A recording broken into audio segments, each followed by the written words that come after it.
देख रहे हैं। मैं इमरान खान हूँ। सबसे पहले इंटरनेशनल खबरें और फिर उसके बाद पाकिस्तान के अंदर से। ईरान ने ये दावा किया है और जवाब दिया है डोनाल्ड ट्रंप की बात का, क्योंकि डोनाल्ड ट्रंप बार बार ये कह रहे हैं कि ईरान मेरे से रब्ते कर रहा है, ईरान के लोग हमारी मिन्नत कर रहे हैं, ईरान के लोग मुज़ाकरात करना चाहते हैं। हालांकि पब्लिकली ये बात डोनाल्ड ट्रंप ने खुद कही थी, और जब उन्होंने कहा कि वो मुज़ाकरात करना चाहते हैं तो उसके बाद ईरान की जानिब से मुज़ाकरात की ऑफ़र को मुस्तरद किया गया था। फिर डोनाल्ड ट्रंप को काफ़ी शर्मिंदगी हुई और फिर डोनाल्ड ट्रंप के साथी नेतन्याहू और इसराइल की जानिब से एक दबाव भी आया। तब से लेकर अब तक डोनाल्ड ट्रंप ये कह रहे हैं कि ईरान मुज़ाकरात करना चाहता है लेकिन मैं नहीं करना चाह रहा। ईरान ने कहा कि हमने जंगबंदी की कोई दरख्वास्त नहीं की, अमेरिका से बातचीत को हम मुस्तरद करते हैं। अमेरिका ने बातचीत और मुज़ाकरात का मौका ज़ाया कर दिया और हमें धोखा दिया। ज़मीनी हमले के मुंतज़िर हैं कि हम पर ज़मीनी हमला किया जाए और उसके लिए हम अपने आप को तैयार कर रहे हैं। ये ईरानी वज़ीर ख़ारजा अराक़ची का स्टेटमेंट है जो उन्होंने गुज़िश्ता दिन दिया। अच्छा, ट्रंप के बकौल उन्होंने ईरान की फ़िज़ाई और बहरी क़ुव्वत को मुकम्मल तौर पे तबाह किया है। ये डोनाल्ड ट्रंप ने दावा किया। ये फ़िज़ाई क़ुव्वत तो ना होने के बराबर थी, और समंदर के अंदर दावा तो डोनाल्ड ट्रंप कर रहे हैं, लेकिन ईरान ये कहता है कि हम तबाही फेर रहे हैं, हम अटैक कर रहे हैं। एक अमरीकी ऑयल टैंकर को भी निशाना बनाया ईरान ने, और वो जो निशाना बनाते हैं उसके बाद फुटेज भी जारी करते हैं, वो बताते हैं कि हमने ये किया है। और डोनाल्ड ट्रंप ने ये कहा कि हमने उनकी क़ुव्वत तबाह कर दी है, और साथ ही साथ उन्होंने वार्निंग दी पासदारान इनकलाब, जो एक फ़ोर्स है ईरान की जो इस वक्त ये अटैक कर रही है, उनके कमांडर्स को वार्निंग दी कि वो ओहदे छोड़ दें तो उन्हें माफ़ी मिल सकती है, वरना फिर उनके ऊपर हमले होंगे और उन्हें नुकसान पहुंचाया जाएगा। एक और बड़ी अजीब चीज़ की डोनाल्ड ट्रंप ने, मुझे पहले समझ ही नहीं आई।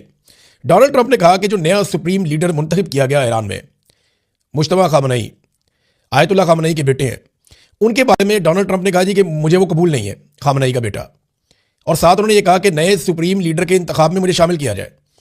यानी वो जो कमेटी है जो फैसला करती है कि नया सुप्रीम लीडर ईरान का कौन होगा, डोनाल्ड ट्रंप कहते हैं कि उसके इंतखाब में मुझे शामिल किया जाए, मैं बताऊंगा किससे ईरान का सुप्रीम लीडर बनाना है। अब मामला यह है कि ये तो उनका बड़ा मजहबी मामला है और उनका अपना ज़ाती अंदरूनी मामला है और अपना तरीक़ाकार है। अब इसमें डोनाल्ड ट्रंप मुदाखलत कैसे कर सकते हैं? देखिए, इसी को बोलते हैं रजीम चेंज। डोनाल्ड ट्रंप चाहते हैं कि उनकी मर्जी से हो जाए, लेकिन ईरान इसके बारे में कुछ मानने को तैयार नहीं है। कुछ खबरें ऐसी भी आई हैं कि नेतन्याहू को तशवीश हुई है इसराइल को, और उन्होंने अमरीकी हुकूमत से इसके बारे में सवालात भी किए। ख़ासतौर पर डोनाल्ड ट्रंप से पूछा है कि जनाब, हमें ये पता चल रहा है कि आप किसी और सोर्स के ज़रिए से ईरान को अंगेज कर रहे हैं। ये बात ना इसराइल के लिए बहुत परेशान कुन है कि अगर अमेरिका इस लड़ाई में से निकल जाता है तो फिर ईरान इसराइल को धोकर रख देगा। इसराइल की पूरी कोशिश होगी कि अगर अमेरिका इस लड़ाई को बंद करता है तो इसराइल के साथ भी ईरान की मुकम्मल जंगबंदी हो और इसराइल को ईरान से मुकम्मल तहफ़्फ़ुज़ दिया जाए। ये बात हम सब ने देख ली है और हम सबको इस बात पे यकीन है कि अगर 1-on-1 लड़ाई हो, अमेरिका बीच में ना हो, तो इसराइल की दुर्गत बना सकता है ईरान। ये तो हमने देख लिया, हमें आइडिया हो गया कि जिस किस्म की उसके पास ताकत है मिसाइलों की, ड्रोन्स की, उनके ज़रिए से वो इसराइल के लिए बड़े मसाइल पैदा कर सकता है। बल्कि फिर हिजबुल्लाह भी शामिल हो जाती है, हमास भी शामिल हो जाती है, दीगर तंजीमें भी शामिल हो जाती हैं, तो इसराइल के लिए प्रॉब्लम बढ़ जाती है अगर अमेरिका ना हो तो अमेरिका का निकलना ही इसराइल के लिए डरावना ख्वाब है। तो तजियाकार ये कह रहे हैं कि इंडिया को एक सेकंड ऑप्शन के तौर पे रखा गया है इसराइल की जानिब से, और इसीलिए नरेंद्र मोदी ने बड़ी जपियाँ शपियाँ डाली थी नेतन्याहू के साथ और बहुत सारे ट्वीट भी किए थे, बहुत सारी यादगारी बातें भी की थी। अब इसमें एक ईरानी सफ़ीर है, उन्होंने भी स्टेटमेंट दिया इंडिया के हवाले से कि इंडिया ने ना तो माफ़ी मांगी है, ना कोई रब्ता किया है। हालांकि इंडिया के मेहमान थे जो नेवी के लोग ईरान के आए हुए थे फौजी, और उनका शिप वहाँ पर मौजूद था, उसे डबो दिया गया और बहुत बड़ी तादाद में लोगों का कत्लेआम किया गया अमेरिका की जानिब से। तो ना अमेरिका की मजम्मत की, ना ईरान के साथ ताज़ियत की, और वो कोई रब्ता कर दे रहे। तो जब ईरानी सफ़ीर से पूछा गया, उन्होंने कहा जी ये बात तो फिर आप इंडिया से पूछें ना, हमसे ना पूछें। तो इंडिया के ईरान के साथ ताल्लुकात काफ़ी ख़राब हुए हैं और मुमकिन है कि इसराइल ने एक ऑप्शन के तौर पे इंडिया को वाकई रखा हो, जैसा कि कुछ तज्ज़ियाकार दावा कर रहे हैं। नाज़रीन, सऊदी अरब की खलीजी ममालिक में एक लीडिंग पोजीशन है, इससे कोई इनकार नहीं कर सकता। यानी सऊदी अरब से बेहतर पोजीशन खलीजी ममालिक में किसी की नहीं है, और सबसे बड़ा मुल्क भी वही है। रकबा भी बहुत ज़्यादा है सऊदी अरब का, और साथ में खाना काबा वहाँ पे है, मस्जिद नबी वहाँ पे है। तो उस वजह से भी खादमैन हरमैन शरीफैन होने की वजह से भी सऊदी हुक्मरानों को एक अलग से हैसियत हासिल है। तो सऊदी अरब ने एक स्टेटमेंट दिया एक मरतबा फिर, उन्होंने कहा जी अपनी सरजमीन ईरान के खिलाफ इस्तेमाल नहीं होने देंगे, ना फ़िज़ा, ना समंदर, ना ज़मीन। ये सऊदी अरब का स्टेटमेंट है, इस पर ईरान ने उनका शुक्रिया अदा किया सऊदी अरब का। देखिए, इससे पहले सऊदी सरजमीन इस्तेमाल हुई है और सऊदी अरब में अमरीकी अड्डे मौजूद हैं। अब जब उन्होंने सरजमीन इस्तेमाल की तो वो अमरीकी अड्डों के ऊपर अटैक किया ईरान ने। तो सऊदी अरब ने अब ये कहा है कि वो अपनी सरजमीन को इस्तेमाल नहीं होने देंगे ईरान के खिलाफ। ये ईरान के लिए बड़ी पॉजिटिव चीज़ है, और ये स्टेटमेंट तब आया जब सऊदी अरब के अंदर ईरान ने काफ़ी अपने टारगेट हिट किए हैं और कुछ सऊदी अरब के अंदर ऐसे टारगेट हिट हुए हैं जिनके बारे में ईरान कहता है कि ये हमने नहीं किया। लेकिन पहले आप ये ले लें कि सऊदी अरब कह क्या रहा है और मामला है क्या। देखें, सऊदी अरब के कुछ सोर्सेज, हत्ता कि सऊदी अरब के जो बाखबर सहाफ़ी हैं वो भी अब ये दावा कर रहे हैं, और सऊदी अरब में कोई सहाफ़ी अपने से दावा कर नहीं सकता। सऊदी हुकूमत इस मामले में बहुत सख्त है। आप कोई ऐसी खबर दे नहीं सकते सऊदी अरब में जिससे वहाँ की हुकूमत इख्तलाफ करती हो। तो सऊदी सहाफ़ी अगर कोई बात करते हैं तो इसका मतलब यह है कि सऊदी गवर्नमेंट की भी लगभग यही बात है। और सऊदीया के साबिक जो इंटेलिजेंस चीफ है उन्होंने भी यही बात की थी। पहले आप ये देख लें कि जो सऊदी वज़ीर ख़ारजा है उनका स्टेटमेंट क्या है। वो ये कहते हैं कि इंतहा पसंद इसराइली हुकूमत अमन नहीं बल्कि तशद्दुद और तबाही की ख्वाहां है। यानी तशद्दुद करना चाहते हैं, तबाही फैलाना चाहते हैं। ये इनका अमन से कोई ताल्लुक नहीं है इसराइलियों का। और ये बात गजा में भी वाज़ेह थी। ये सऊदी वज़ीर ख़ारजा का स्टेटमेंट है। अब सऊदी अरब के सोर्सेज और वहाँ के सहाफ़ी ये दावे कर रहे हैं कि इब्तदाई तहकीकात जो की गई हैं सऊदी अरब में और दीगर गल्फ़ ममालिक में, उनमें पता चलता है कि गल्फ़ ममालिक पर होने वाले तमाम हमले ईरान ने नहीं किए। यानी कोई और भी है जो गल्फ़ ममालिक में हमले कर रहा है। और इस पर उन्होंने फर्दर ये कहा कि खदशा है कि इसराइल और अमेरिका ने गल्फ़ को जंग के अंदर घसीटने की कोशिश की है। यानी ये हमले इस तरीके से किए गए हैं कि जो अरब ममालिक हैं या खलीजी ममालिक हैं या गल्फ़ कंट्रीज़ हैं वो इस जंग के अंदर खिंचे चले हैं और उनको मजबूर किया जाए कि वो इस जंग का हिस्सा बने। ये बड़ी अलार्मिंग चीज़ है। और ये अब तहकीकात हो रही है ना, इब्तदाई तौर पे तो पता चल रहा है कि ईरान ने जो अटैक किए वो तो सिर्फ अमेरिकन पे किए हैं। अमेरिकन एम्बेसी पे कर दिया, CIA के ऑफिस पे कर दिया, अमेरिकन रेडार्स के ऊपर कर दिया, उनके कम्युनिकेशन के सिस्टम के ऊपर कर दिया, समंदर में उनका कोई एसेट है तो वहाँ पे कर दिया, जो अमेरिका के पास बेसिस है वहाँ पे अटैक कर दिया। वो तो बहुत तबाही फेरी है। अब उनकी जो है वो सैटेलाइट फुटेजेज आ रही हैं, उस पर अमेरिका को बड़ी तशवीश है। अब चीन भी वो सैटेलाइट रखता है, रशिया भी रखता है, तो दुनिया को मिल तो जाती है। CNN से बहुत तंग है, कुछ और मीडिया हाउसेज हैं, अल जज़ीरा, उनसे वो बहुत तंग है कि ये पूरी दुनिया को दिखा रहे हैं कि अमेरिकन बेसिस को तबाह किया गया है ड्रोन से और मिसाइलों से। तो ये अमेरिका के लिए जो सुपर पावर अपने आप को कहता है उसके लिए इसमें सुबकी और शर्मिंदगी वाली बात तो है। एक और नाज़रीन बड़ी तशवीशनाक खबर आई है, ये अमेरिका से आई है। इससे पहले मैंने कुछ इसराइलियों को ये बात करते हुए सुना भी और उनके मैंने क्लिप्स देखे। उसके बाद जो अमरीकी सहाफ़ी हैं जिनका मैंने पहले भी जिक्र किया था, ये टकर कार्लसन, इन्होंने एक बड़ी अलार्मिंग किस्म की खबर दी है। और ये खबर पहले भी मौजूद थी, लेकिन अब क्योंकि इसकी तस्दीक होती चली जा रही है तो मैं आपके साथ शेयर कर रहा हूँ कि मस्जिद अक्सा को शहीद करने का मंसूबा है। जिस तरह गल्फ़ कंट्रीज़ में इधर उधर से मिसाइल आकर लगे हैं ना, ऐसे ही कहीं से कोई मिसाइल आकर मस्जिद अक्सा पे लग सकता है और मस्जिद अक्सा को शहीद करने के बाद उसका इल्ज़ाम लगा दिया जाएगा ईरान पे, ताकि अरब ममालिक या गल्फ़ कंट्रीज़ मिलकर ईरान के ऊपर अटैक करें और ये आपस में लड़ने लगे। और प्लान ये है कि बाद में यहाँ पे 3rd टेम्पल तामीर किया जाए। ये अमेरिका के जो वज़ीर जंग है वो ये स्टेटमेंट पहले दे चुके हैं। अमेरिकन ये बारहा कह चुके हैं और ये बात इसराइली भी बारहा कह चुके हैं कि वो यहाँ पे टेम्पल तामीर करना चाहते हैं जहाँ पे मस्जिद अक्सा है, कि मस्जिद अक्सा को हटाया जाए और यहाँ पे टेम्पल तामीर किया जाए। अब इस जंग के बहाने जब ईरान मिसाइल मार रहा है तो ये किया जा सकता है, इसके बारे में दावा किया गया और ये अमरीकी सहाफ़ी ने ये खबर दी है। ये बड़ा अलार्मिंग है, इसके ऊपर सबको बात करनी पड़ेगी और ये रिस्पॉन्सिबिलिटी मस्जिद अक्सा की सबको लेनी पड़ेगी, क्योंकि इसके साथ मुसलमानों के जज्बात जुड़े हुए हैं। ईरानी हमलों की शिद्दत कैसी है इसके बारे में मैं कुछ आपके सामने रखना चाहता हूँ, क्योंकि कुछ दावे सामने आ रहे हैं कि शिद्दत कम हुई है, तो ये बात बिल्कुल ठीक है। जब शुरू का दिन था तब ईरान ने बड़ा ज़बरदस्त रिटेलिएट किया था। हफ्ते वाले दिन ईरान ने बड़े शदीद हमले किए थे और सैकड़ों मिसाइल और ड्रोन्स दाग दिए थे। उसके बाद बदतरीज जो हमले किए जा रहे हैं उनमें तादाद कम होती चली गई। तादाद कम होने की वजह क्या है? देखिए, एक तो पहले दिन खामनाई को शहीद किया गया था और बच्चियों की बहुत बड़ी तादाद शहीद हो गई थी, तो वो इंस्टेंट रिएक्शन था जिसमें ईरान ने बड़ा शदीद हमला किया था और अपने बहुत सारे हथियार चला दिए थे पहले दिन। फिर अमरीकी अड्डे उस वक्त पूरी तरह से फंक्शनल थे, तो उस वक्त उन अड्डों के ऊपर बड़ी भारी बमबारी की गई थी।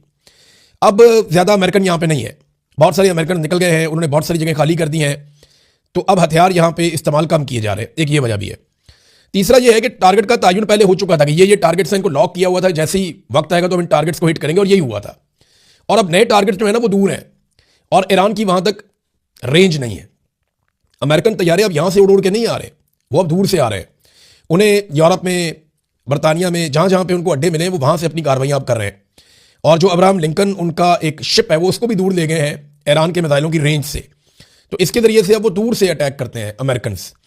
तो यहाँ पे जो खित्ते के अंदर उनके एसेट्स है वो अब उस तरह नहीं है जैसे पहले थे, तो ईरान ने उनको हिट किया। फिर ईरान ये भी चाहता है कि हथियारों को बचाकर वो एक लंबी लड़ाई लड़ने के लिए अपने आप को तैयार करे। मगर हुआ यह है कि गुज़िश्ता 24 घंटों में इसराइल ने और अमेरिका ने बड़े खौफनाक अटैक किए हैं तेहरान पे। 2-2 हज़ार पाउंड के बम गिराए गए हैं और रिहायशी इलाकों में गिराए गए हैं, गुंजान आबाद इलाकों में गिराए गए हैं। ईरान के बहुत सारे दफातर तबाह कर दिए हैं, उनका फौज, उनके रेडार, उनका इंफ्रास्ट्रक्चर, उनका कम्युनिकेशन सिस्टम। ईरान में बहुत तबाही फेरी है अमेरिका ने और इसराइल ने। लगभग 2000 के करीब हमले हो चुके हैं मुख्तलिफ मकामात के ऊपर ईरान में, इसराइल और अमेरिका की जानिब से। और ये देखें आप, ये 6 दिन का खेल है सारा, 6 दिन के अंदर हुआ है सारा कुछ। आज 7वां दिन है, तो आप अंदाजा कर लें कि कितने शदीद हमले हैं जो ईरान के ऊपर किए जा रहे हैं। तो ईरान को इस बात का आइडिया है कि लड़ाई लंबी है, लेकिन जब शदीद हमले होते हैं तो फिर रद्द अमल भी शदीद आता है। ये जो आखिरी दिन गुजरा है, जुमेरात का दिन, जब अमेरिका और इसराइल की जानिब से शदीद हमले किए गए, तो फिर ईरान ने नए ड्रोन्स भी इस्तेमाल किए, हदीद नाम का मैंने आपको पहले बताया था, खैबर मिसाइल भी इस्तेमाल किए, क्लस्टर बम भी इस्तेमाल किए, और उसके विजुअल्स भी आ रहे हैं, मनाजिर आ रहे हैं कि वो एक बम बहुत सारे बमों में तकसीम हो जाता है और वो आग लगाता है, तबाही फैलाता है। तो इसराइल के ऊपर अटैक ज़्यादा कर रहा है ईरान। एक चीज़ और मैं आपको बताऊं कि ऐसा नहीं है कि ईरान के सारे टारगेट जाके लगते हैं। ईरान का एक ड्रोन और एक मिसाइल, ये बड़ी कड़ी आजमाइश से गुजरता है जब ये ज़मीन को जाके टकराता है। उससे पहले देखें ना, ये पहले निकलता है तो ये समंदर से गुजरता है, फिर यहाँ पे उसको इंटरसेप्ट किया जाता है, उसके बाद दीगर ममालिक आ जाते हैं, कोई ना कोई अरब मुल्क आता है, फिर उसके बाद सऊदी अरब, उर्दन के बाद जो है फिर ये दाखिल होता है इसराइल की जानिब। तो इन सारे मुल्कों के इंटरसेप्टर्स हैं, ये इन सब से बच बच के इसराइल तक पहुंचता है। तो ये बड़ी हिम्मत है ईरान के मिसाइल की या ड्रोन की कि अगर वो अपने टारगेट को जाके हिट कर देता है, या तेल अवीव में या किसी और जगह पे, यरूशलेम में, जहाँ पे भी इसराइली एसेट्स हैं, वहाँ पे जाके अगर ये हिट करता है तो ये इनकी बहुत बड़ी कामयाबी है। बहरहाल एक चीज़ है कि गल्फ ममालिक को इस बात का पता चल गया है कि अमेरिका यहाँ पे उनकी हिफाजत के लिए नहीं, इसराइल की हिफाजत के लिए था। यानी अरबों की हिफाजत से ज़्यादा अमेरिका की तरजीह है कि वो इसराइलियों की हिफाजत करे, और ये होता हुआ अरबों ने देख भी लिया। मुझे लगता है कि इस जंग के बाद अरब अपना कुछ ऐसा फैसला ज़रूर करेंगे जिससे वो कोई नई हिकमत अमली बनाएंगे अपने दिफा के हवाले से। और दिफा करना किससे? आपस में तो उन्होंने लड़ना नहीं है। अरबों की लड़ाई तो सिर्फ इसराइल के साथ है, ना पाकिस्तान ने अरबों से लड़ना है, ना ईरान ने अरबों से लड़ना है। ये आपस में तो लड़ना ही नहीं इन्होंने। सारे मुसलमान मुल्क हैं, इनके अच्छे ताल्लुकात हैं, और शिया सुन्नी लड़ाई भी अब खत्म हो जानी चाहिए, और बहुत हद तक इसके अंदर मुसलमानों में इत्तफाक राय पाया भी जाता है। बहरहाल ये इसराइल के साथ लड़ाई का मामला है, तो फिर इसराइल को भी प्रोटेक्ट करेगा और अरबों को भी प्रोटेक्ट करेगा एक ही मुल्क, तो ये मुमकिन नहीं है। अरबों को मेरे ख्याल में अब फैसला करना पड़ेगा। कुर्दिश फोर्सेस जो हैं उनका भी स्टेटमेंट आया जो बड़ा पॉजिटिव है। यहाँ पे कुर्दिस्तान रीजनल हुकूमत है, उसका रद्द-ए-अमल है। उन्होंने कहा कि अमेरिका का मीडिया और उनकी हुकूमत ने जो खबरें फैलाई हैं, जो आर्मी अखबारात में और मुख्तलिफ जगहों पर छपी हैं कि कुर्दों ने अटैक कर दिया, ये खबर मैंने भी आपको बताई थी कि कुर्दों ने अटैक कर दिया ईरानी फोर्सेस के ऊपर, तो ये इक्का दुक्का वाक़यात तो हो सकते हैं, लेकिन ये बतौर पॉलिसी के नहीं किया गया, और ये झूठ है। वो कह रहे हैं जी हम कोई हमला ऐसा नहीं करने जा रहे, हम अमेरिकन हथियार लेके ऐसी किसी लड़ाई का हिस्सा बनने नहीं जा रहे, ये उनकी जानिब से दावा किया गया। ईरान ने, मैंने आपको बताया था कि अमेरिकी टैंकर तबाह किया खलीज फारस में, और अमेरिका के अंदर जो पेट्रोल की कीमतें हैं गुज़िश्ता 1 साल में इतनी ज़्यादा नहीं थी जितनी अब हो गई हैं। अमेरिका में पेट्रोलियम मसनूआत की कीमतें इस हमले के बाद मज़ीद बढ़ गई हैं। वैसे भी जो बहरान आलमी मंडी में पैदा हुआ है, तो कीमतों का असर तो अमेरिका पे, यूरोप पे, पूरी दुनिया पे जाएगा। पाकिस्तान में पेट्रोल की किल्लत पैदा हो गई है, हुकूमत कोई और मौक़िफ़ दे रही है। ओगरा का मौक़िफ़ कुछ और है, कह रहे जी बहुत पेट्रोल है हमारे पास, जबकि डीलर्स हैं वो अलग तरह का बयान दे रहे हैं कि नहीं जी महदूद है हमारे पास। अवाम के अंदर बेचैनी है, अवाम दौड़ रही है कि जनाब हम अपना पेट्रोल इकट्ठा कर लें, ये ना हो कि हम घर बैठ जाएं। दूसरा, हुकूमत ये सोच रही है क्योंकि स्मार्ट लॉकडाउन लगा दिया जाए, लोग ज़्यादा घरों से निकले ही ना, पेट्रोल का कम से कम इस्तेमाल करें ताकि जो पेट्रोल है उसको लंबे अरसे तक इस्तेमाल किया जा सके। अब डीलर्स ये चाहते हैं कि वो पेट्रोल अवाम को ना दें और पेट्रोल को रोकें, ताकि जैसे ही इसकी कीमत बढ़े तो वो इससे मुनाफा भी कमा सकें। तो पाकिस्तान में तो ये चीज़ चल रही है, जब भी कोई बहरान आता है तो उससे फ़ायदा उठाने की सब कोशिश करते हैं, और पाकिस्तानी हुक्मरानों की तवज्जो इन मामलात की तरफ नहीं है, उनकी तवज्जो किसी और मामले की तरफ, दुनिया उनका मजाक उड़ाती है। ये रशिया के साबिक सदर हैं दिमित्री मेदवेदेव, और ये साबिक रूसी सदर भी हैं, साबिक रूसी वज़ीर आज़म भी हैं, और इस वक्त सिक्योरिटी काउंसिल ऑफ रशिया के डिप्टी चेयरमैन भी हैं। उन्होंने तंज किया है शहबाज शरीफ जैसे लोगों पे। तंज करते हुए उन्होंने क्या कहा, जरा ये आप सुने। इन्होंने तंज करते हुए कहा कि जनाब क्यों ना डोनाल्ड ट्रंप को अमन का नोबेल इनाम दे दिया जाए, जंगें शुरू करने पे, मासूमों को कत्ल करने पे। तो दुनिया पाकिस्तान के ऊपर तंज कर रही है, लेकिन पाकिस्तान को समझ नहीं आ रही, और पाकिस्तानी हुक्मरान इस बात के लिए बिल्कुल आमादा नहीं है, फील्ड मार्शल आसिम मुनीर और शहबाज शरीफ, के डोनाल्ड ट्रंप से जो अमन के नोबेल इनाम की नामजदगी है वो पाकिस्तान वापस ले। पाकिस्तान ये करने के लिए तैयार नहीं है। न्यूयॉर्क टाइम ने अपनी रिपोर्ट में हवाले देकर यह साबित किया है कि जो मिनाब स्कूल के ऊपर अटैक किया गया, बच्चियों का स्कूल है जहाँ पे 170 के करीब बच्चियाँ शहीद हो गई थी और 60 के करीब अस्पतालों में पड़ी हुई हैं। ये बहुत बड़ा कत्लेआम है। अब ये न्यूयॉर्क टाइम ने साबित किया कि ये हमला इसराइल ने नहीं किया था। सरकारी बयानात का तजिया किया उन्होंने। जनरल केन ने इस बात की तस्दीक की है कि उस दिन ईरान के उस इलाके में अमेरिका ने कार्रवाई की थी। पेंटागन के नक्शे भी इस बात की तस्दीक कर रहे हैं, और इसराइली हुकाम कह रहे हैं कि हमने तो यहाँ कार्रवाई नहीं की थी। तो ये अमेरिका ने कार्रवाई की थी, क्योंकि 2016 तक ये एक फौजी अड्डे का हिस्सा था ये स्कूल, लेकिन 2016 के बाद इसकी सिचुएशन बदल गई थी। आज 10 साल के बाद अमेरिका ने वहां अटैक कर दिया और मासूम बच्चियों को शहीद कर दिया। लेकिन शहबाज शरीफ अमन के नोबेल इनाम की नामजदगी कभी वापस नहीं लेगा। सूरत इनकी ये हो गई है कि पाकिस्तान तहरीक इंसाफ ने इसराइल के खिलाफ करारदाद पेश करने की बात की और नून लीग और पीपल्स पार्टी असेंबली से भाग गए। यानी करारदाद पेश करने की उन्होंने बात की, वो करारदाद पेश करना चाहते हैं, वो दौड़ गए असेंबली से, क्योंकि मुतफिका तौर पे मंजूर करवानी पड़नी थी ना, या पूरे पाकिस्तान के सामने नंगे हो जाते। और डर इस बात का भी था कि पाकिस्तान तहरीक इंसाफ अपनी करारदाद में अमेरिका और इसराइल दोनों की मजम्मत करते और नून लीग और पीपल्स पार्टी को वहां पे मौक़िफ़ देना पड़ता, या वो इस करारदाद के हक में वोट ना देते तो अवाम के सामने दलील होते, और अगर वोट देते तो डोनाल्ड ट्रंप से जूते खाते। तो ये बेचारों की बहुत बुरी सूरत हाल है। बिलावल जो है वो चुप करके बैठ गया जब पूछा गया कि डोनाल्ड ट्रंप का नोबेल इनाम। मरियम नवाज ने काफी बहरहाल सबूत दिया ढिठाई का, और उन्होंने ढिठाई के साथ कहा बच्चियां शहीद हो गई, इतनी तबाही फैल गई दुनिया के अंदर, 7 जंगें छेड़ दी इस आदमी ने। लेकिन मरियम नवाज ने बड़े आराम से कहा कि शहबाज शरीफ जो कर रहे हैं अच्छा कर रहे हैं। अच्छा, पाकिस्तान में बहुत सारे लोग जो है ना वो इसकी तारीफें कर रहे थे कि हम कितने अच्छे जूते पॉलिश करते हैं, पाकिस्तान को लड़ाई से बचा रहे हैं। नहीं, वो पाकिस्तान को लड़ाई से बचाने के लिए जूते पॉलिश नहीं कर रहे, वो अपनी हुकूमत बचाने के लिए और अपना किया हुआ जुल्म छुपाने के लिए, इमरान खान को जेल में रखने के लिए जूते पॉलिश कर रहे हैं। इनका कोई अमल इमरान खान के बगैर नहीं है। हर आईनी तरमीम, हर फैसला, हर चीज जो भी कानून साजी ये करते हैं इमरान खान की वजह से करते हैं। एस्टेब्लिशमेंट का मसला आज भी इमरान खान है। डॉक्टरों की मौजूदगी में इमरान खान ने कहा है कि ये गीदड़ है, और ये पाकिस्तान की एस्टेब्लिशमेंट को सबको मुखातिब करते हुए इमरान खान साहब ने गीदड़ से इनको तशबीह दी है।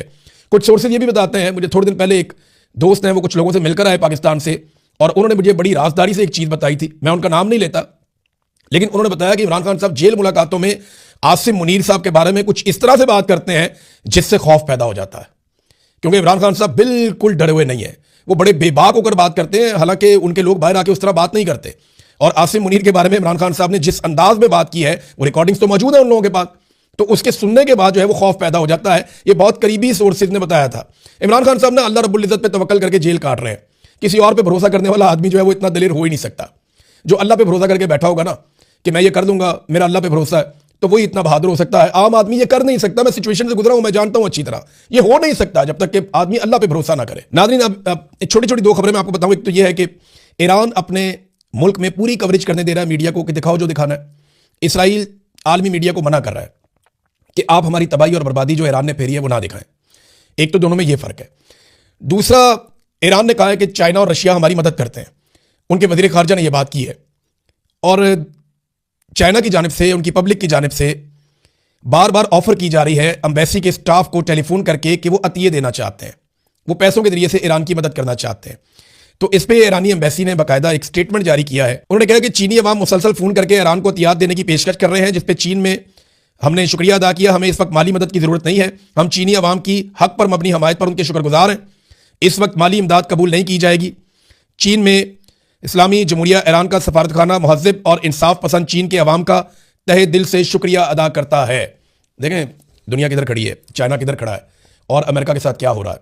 ये तो अल्टीमेटली होना था, जब आपको ताकत का बुखार चढ़ता है तो वो ऐसे ही उतरता है। ये पाकिस्तान में भी एक दिन ऐसे ही उतरेगा।